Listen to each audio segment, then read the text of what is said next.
बिस्मिल्लाहिर्रहमानिर्रहीम। आज मैं फिर हाज़िर हूँ एक नई रेसिपी के साथ और आज हम बनाने जाएंगे बीफ मलाई बोटी की कढ़ाई।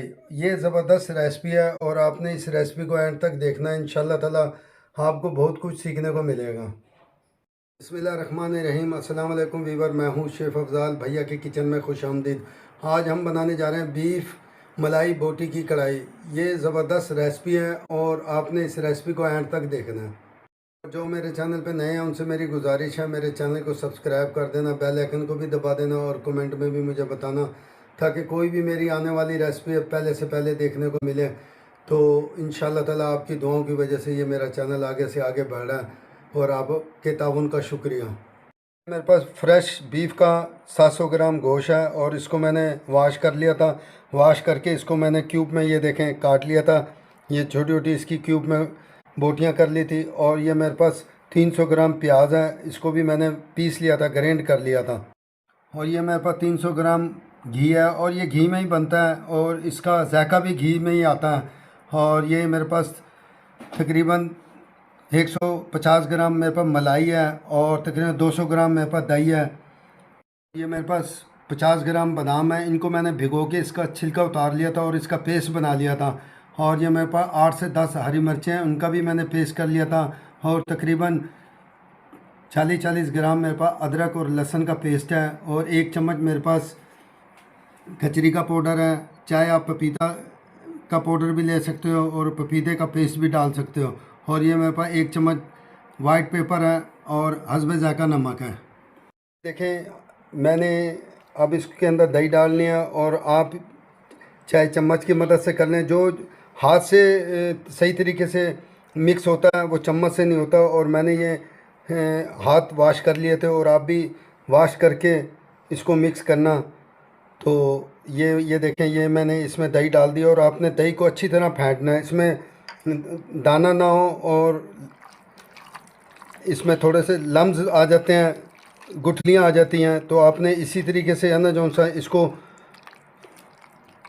ये देखें मैंने ये दही मिक्स कर लिया और ये अदरक लहसुन का पेस्ट आ गया और ये कचरी का पाउडर आ गया और ये हरी मिर्चें आ गई इसमें और ये नमक आ गया। और अब मैं इसको मिक्स करके तकरीबन आधे घंटे के लिए रख दूँगा और फिर आगे का प्रोसीजर फिर मैं आपको बताऊँगा।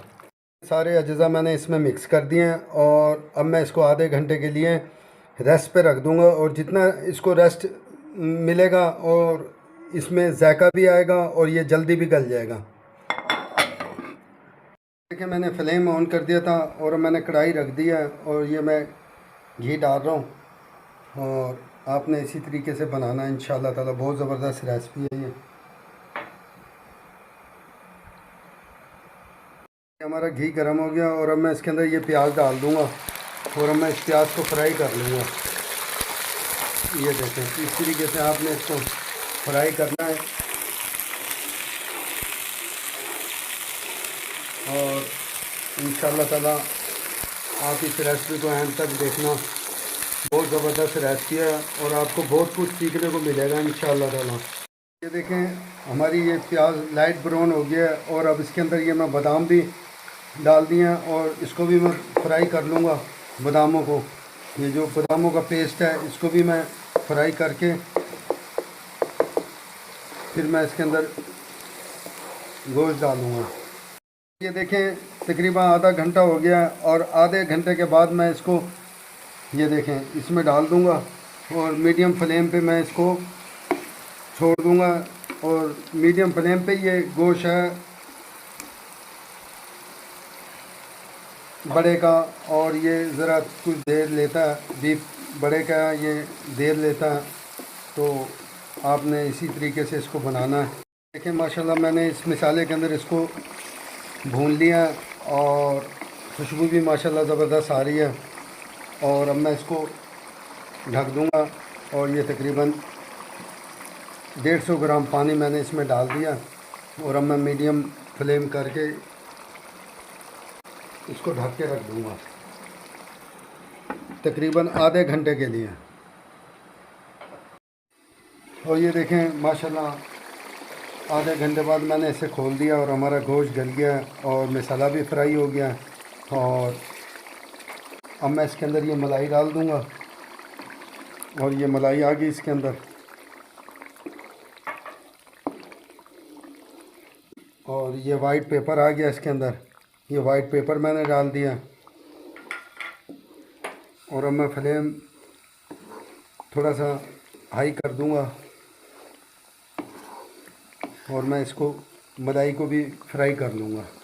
ये माशाल्लाह मैंने जो मलाई डाली थी वो मैंने भून ली है मसाले के अंदर और अब ये तकरीबन तैयार है।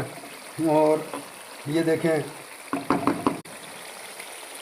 और अब मैं इसके अंदर कोई भी कंपनी की आप करीम ले लेना और आप इस करीम को ना इस तरीके से डाल देना ऊपर। ये देख रहे हो, ये देखो इस तरीके से डाल देना और मैं इसे सिर्फ 5 मिनट के लिए ढक के रखूँगा बिल्कुल मीडियम फ्लेम पे, फिर मैं इसको डिश आउट कर दूँगा। ये देखें इस तरीके से, और ये मैंने ढक दिया। 5 मिनट के बाद मैं इसे डिश आउट कर दूँगा। और ये देखें मैंने 5 मिनट के बाद इसको खोल दिया और मैंने फ्लेम बंद कर दिया था। और आप बनाना इंशाल्लाह ताला, ये ज़बरदस्त बीफ मलाई बोटी है और इंशाल्लाह ताला सबको पसंद आएगा। और हमारी बहनें बेटियां ये जितनी हैं, ये इनको बड़ा शौक़ होता है कुकिंग का, तो आपने इसी तरीके से ये बनाना इंशाल्लाह ताला। ईद के लिए तो मेहमान भी खुश हो जाएंगे और बच्चे भी बड़ा खुश होंगे, शौक़ से खाएंगे। और आपने इसी तरीके से बनाना इंशाल्लाह ताला। और यही तरीक़ेकार है इसका। ये देखें माशाल्लाह, कि माशाल्लाह हमारी बीफ मलाई बोटी की कढ़ाई तैयार हो गई है और आपने इसी तरीके से बनाना इंशाल्लाह ताला, आपको बहुत पसंद आएगी। और ये देखें इस पे मैंने ये ग्रीन मिर्चें डाल दी हैं और ये देखें, और ये थोड़ी सी अदरक है, ये अदरक डाल दी इसके ऊपर। और ये थोड़ा सा हरा धनिया ये हरा धनिया डाल दिया। और इंशाल्लाह ताला आप इस रेसिपी को ट्राई करना है, इंशाल्लाह ताला आपके मेहमान बड़े खुश होंगे। और ईद के लिए ये स्पेशल जोन सी है ना, ये मैंने बनाई है और आपने ईद पे बनानी है इंशाल्लाह ताला, बच्चे मेहमान सब खुश होंगे। देखें माशाल्लाह बीफ मलाई बोटी के साथ, और आपने ये तंदूर की रोटी मेहमानों को आप सर्व करनी है इंशाल्लाह ताला। बड़ी ज़बरदस्त ये इसके साथ अच्छी लगेगी तंदूर की रोटी के साथ, तो आपको बहुत पसंद आएगी इंशाल्लाह ताला। कमेंट में भी मुझे बताना लाजमी। आप मेरे लिए दुआ क्या करें, इंशाल्लाह ताला मैं आपके लिए और भी अच्छी अच्छी रेसिपियाँ लेके आऊँगा और ये रेसिपी भी इंशाल्लाह ताला आपको बहुत पसंद आएगी। और मेरे चैनल को सब्सक्राइब कर दिया करें और बेल आइकन को भी दबा दिया करें। कमेंट में भी मुझे बताया करें, और यही मेरी मेहनत होती है और ये मेरा इनाम होता है सब्सक्राइब। तो इंशाल्लाह ताला आप मेरे लिए दुआ क्या करें। अस्सलाम वालेकुम व रहमतुल्लाहि व बरकातुहू।